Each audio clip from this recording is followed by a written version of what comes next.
The most dangerous moment in history wasn't when everything was taken away.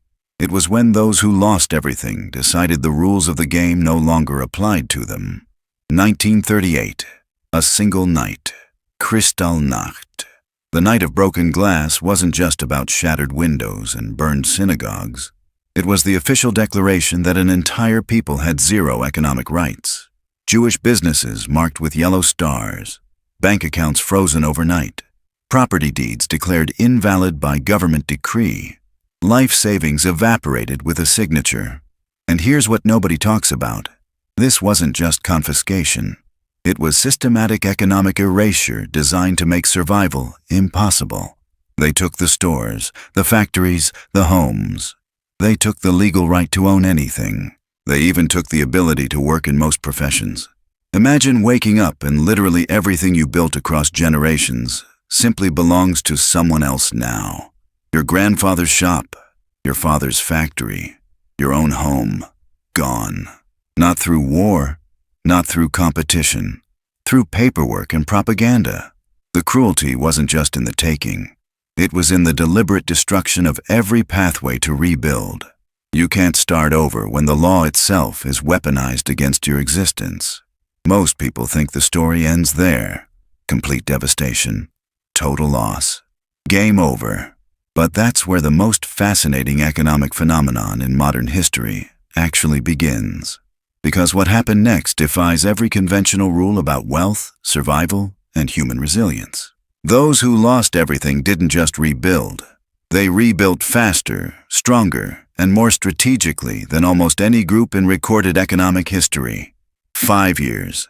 That's how long it took for many who escaped to not just survive, but to establish foundations that would generate wealth for generations. Not decades, not centuries of slow accumulation. 5 years from absolute zero to economic stability and growth. And the methods they used? They're the exact opposite of what financial experts recommend today. Leave your city in the comments because what I'm about to show you applies regardless of where you are. But the principles hit different when you realize people implemented these strategies in displaced persons camps, in foreign countries where they didn't speak the language, with literally nothing but the knowledge in their heads. Here's the first principle they understood that most people miss completely. Ownership is a luxury. Control is the necessity. When you've had everything legally stripped away, you stop worrying about having your name on the deed. You start focusing on having your hands on the flow. They couldn't own businesses in many places initially. Fine. They brokered deals between people who could. They couldn't get traditional bank loans. Fine. They created informal lending circles within their communities where trust replaced collateral. They couldn't access established distribution networks. Fine. They built parallel networks that ended up being more efficient than the official ones. This isn't theory.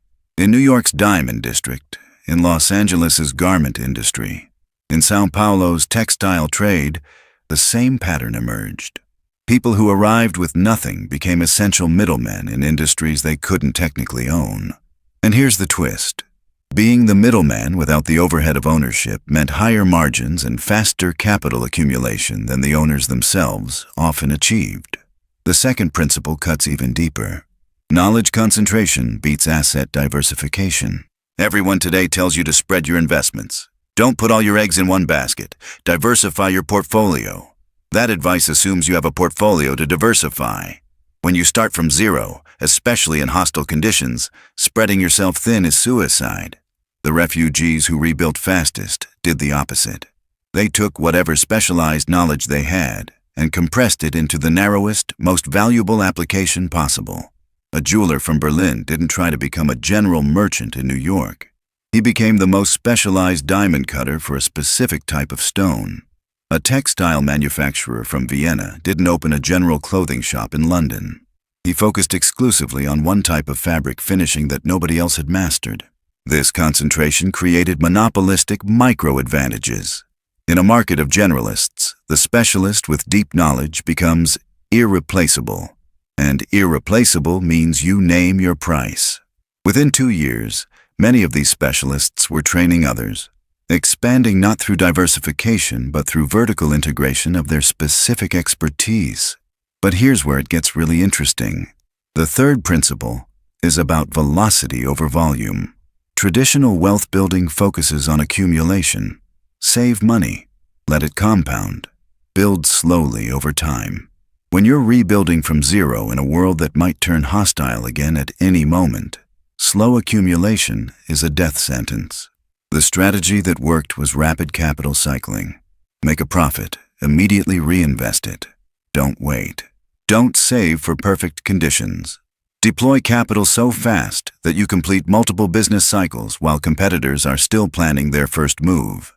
There are documented cases of refugees in post-war America who turned over their entire working capital 8 to 10 times in a single year. A normal business might cycle capital once, maybe twice annually. These entrepreneurs were buying, adding value, selling, and reinvesting every 6 weeks. The absolute amount of each profit was small, but the velocity created compound growth that looked like magic to outside observers. It wasn't magic. It was understanding that when you have nothing to lose, speed becomes your primary asset. The fourth principle might be the most counterintuitive. Debt is a weapon, but only when you owe it to your own network. Modern financial advice treats all debt as dangerous. The refugees who rebuilt fastest understood debt as a tool of mutual obligation that strengthened community bonds while providing capital. They created informal lending systems called free loan societies, where interest was forbidden but reciprocity was absolute. You borrowed to start a business, you paid back as quickly as possible, then you became a lender for the next person. These networks moved capital faster than banks, and with better risk assessment because everyone knew everyone's character, skills, and commitment. The genius wasn't just in the capital flow. It was in creating a system where economic success became a moral obligation to your community. Your business failure didn't just hurt you. It hurt the next person waiting for capital. This social pressure produced repayment rates above 95%, higher than most modern financial institutions achieve with all their credit scoring and legal enforcement. Now here's Principle 5, and this one explains why the rebuild happened so fast. They treated information as currency before anyone else understood the concept. In the 1940s and 1950s, information moved slowly. Newspapers were days old. International communication was expensive and unreliable. But the refugee networks had family, friends, and former business partners scattered across continents. A textile manufacturer in New York knew fabric prices in London, São Paulo, and Tel Aviv before local merchants did. A diamond dealer in Antwerp knew which mines in South Africa were producing which quality stones before the official reports reached dealers in other cities. This information asymmetry created arbitrage opportunities that disappeared the moment the information became public. They made fortunes in the gaps between what different markets knew. And because they were operating in communities that shared information internally while keeping it from outsiders, they maintained these advantages for years. The modern equivalent would be having insider knowledge of every market you operate in, legally, because your network is your early warning system. The sixth principle reveals why this wasn't just about individual success. They built with generational transfer as the foundation from day one. Most entrepreneurs build a business hoping maybe their kids will take it over. The refugees who lost everything built businesses explicitly designed to transfer knowledge and relationships to the next generation. A father wouldn't just teach his son the trade. He'd introduce him to every supplier, every customer, every partner, making the relationships transferable. By the time the son was ready to lead, he didn't just inherit a business. He inherited a network that already knew and trusted him. This approach meant businesses didn't lose momentum during generational transitions. They accelerated because the new generation brought fresh energy to established relationships. Within 5 years, some of these operations had already begun training the second generation, ensuring that the rebuild wouldn't stop with the founders. And here's the seventh principle that ties everything together. They understood that the real asset wasn't money or property. It was the ability to create value from nothing. When everything physical is taken away, what remains? Skills, knowledge, relationships, the ability to see opportunities others miss. They stopped viewing wealth as things you own and started viewing it as things you can do. A man who knew how to assess diamond quality didn't need to own diamonds. He needed access to diamonds and buyers who trusted his assessment. A woman who understood fabric quality didn't need a factory. She needed relationships with factories and customers who valued her judgment. This shift from ownership to capability meant they could operate in any market, any country, any economic system. You can confiscate property. You can't confiscate expertise. You can seize bank accounts. You can't seize the ability to create value through knowledge and skill.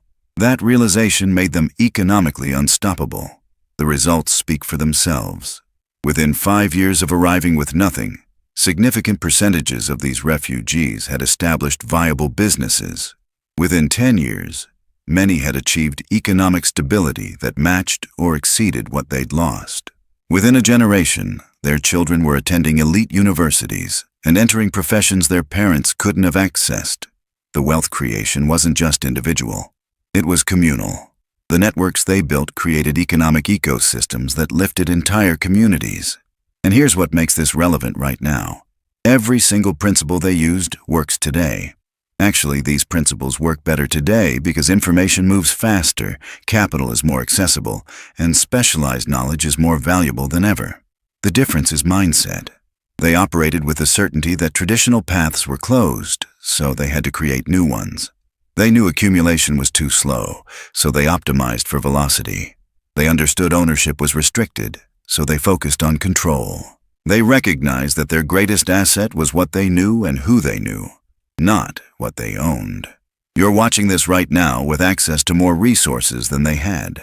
You've got the internet, global markets, instant communication, legal protections they couldn't dream of.